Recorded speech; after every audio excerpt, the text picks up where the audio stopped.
Hi, I am Marcel Daly, and I play George Bailey. And the one thing I loved about the show, it has to be being on stage with such an amazing cast.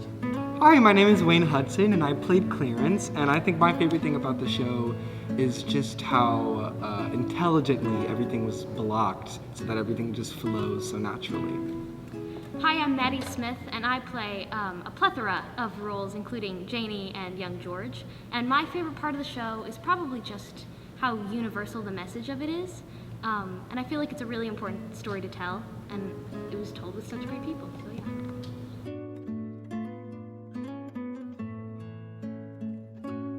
I feel that the advantages are just that you can really explore everything as an actor.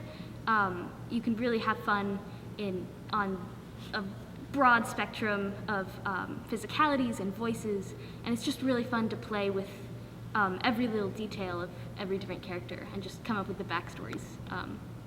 And yeah. I think it's really cool too, especially from coming from a perspective of one character, just seeing your fellow castmates and crew putting on all these different hats.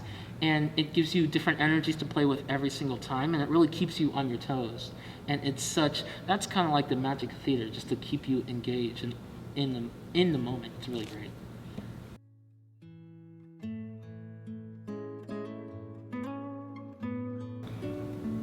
I think that having a prologue and an epilogue at the bookends of the show, I think it just prepares the audience and then it sends them away with something to hold on to. I think it gives them, it like preps them for the story they're about to witness and what the message they're gonna get is, and when they leave at the end, it's like everything has been tied together so beautifully. I think it just makes it a lot easier to digest.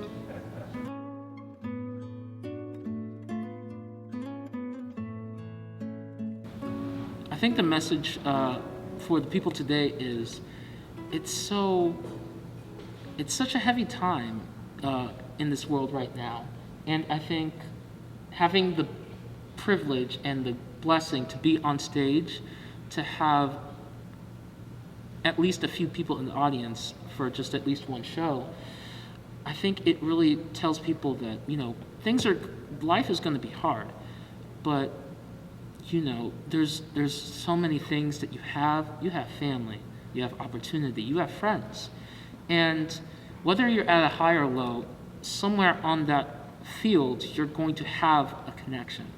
And especially getting closer to the holidays, whether we're in person with them, whether we're in Zoom, talking to family, it's just such a treasure. I mean, I love calling like my cousins like every other week just to like keep in touch. And it just really is a wake-up call to say, we have each other, whether we're 6 feet apart or we're miles away.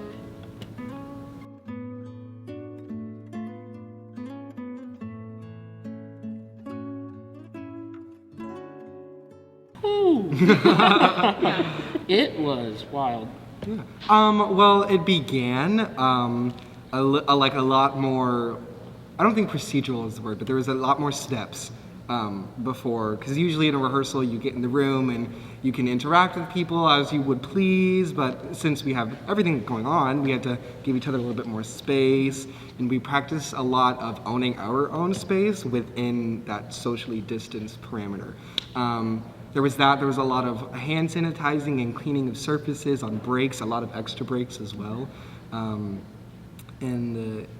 That was what in-person rehearsals were like.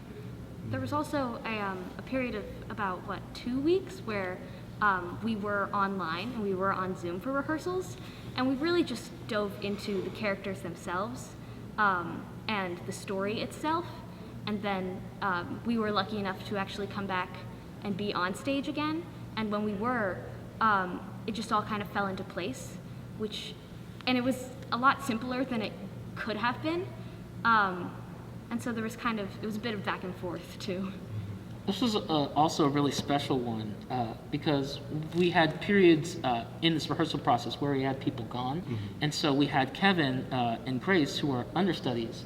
I remember Kevin was helping stage managing, like, writing down steps so to make sure we have like an actual track, have a history of what we're doing.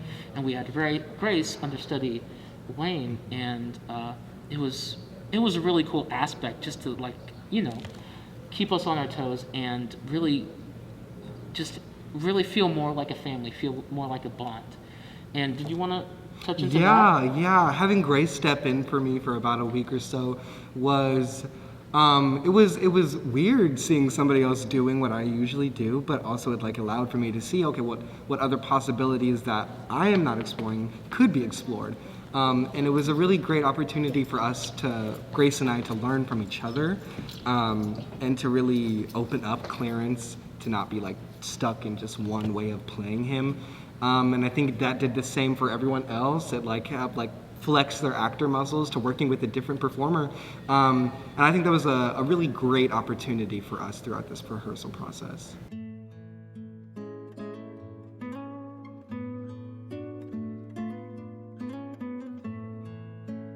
I want to say, Matt Benish helping out with the lights and everything, because there were so many moments captured in the show that I think were just gorgeous, like with all the different shades, all the different hues of colors reflecting off of our skin tones and everything. And Chrissy Hernandez with the sound, getting all the special effects, and even Jerry behind the piano, just having a bunch of just special, just like dream aspects, and just different like sound cues. Like there were moments that I was getting riled up when there was like a low growl and it was a really tense moment. And these small details always enhance the show. I mean, we wouldn't have such an amazing production without everyone behind the scenes, like Jessica backstage helping us out. It's a team effort, not just on stage.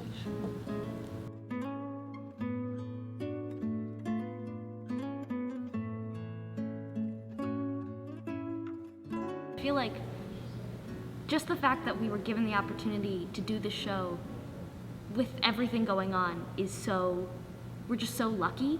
And to have the connection with the people, I mean, we all got so close as a cast, and I know I'll cherish the friendships forever. But so many things, but probably that's the main one that I can think of. I feel like for me, what I'll take away is that if you're willing and open to, you can find like love and peace in any space you choose to, just from the people alone. And I think that's one thing that's so magical about theater, is that if you have a group of people around who are willing to create and make room for one another and make art, you can really find that happiness no matter what is going on around you. And it was like this, coming into this space every day for the past 4, 5, 6 weeks, was a nice relief from everything.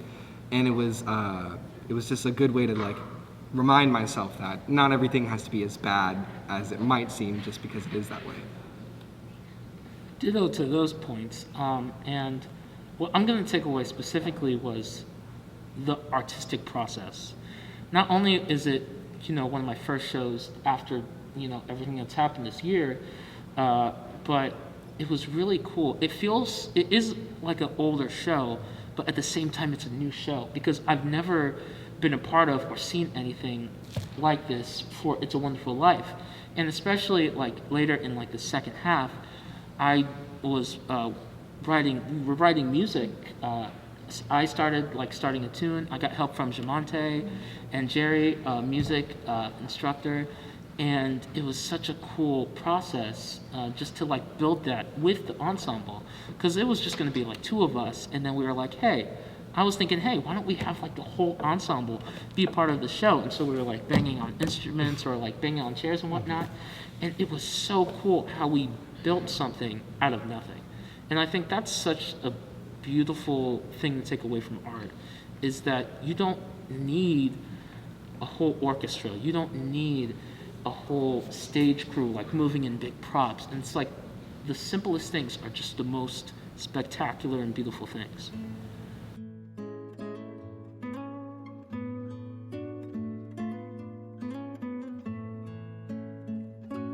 It's such a lovely story, and I think everyone, no matter where you're coming from, no matter who you are, can take something away from it or can see themselves in one of the characters. So I think it's a holiday show that everyone can really find themselves in. And just remember that you're never alone.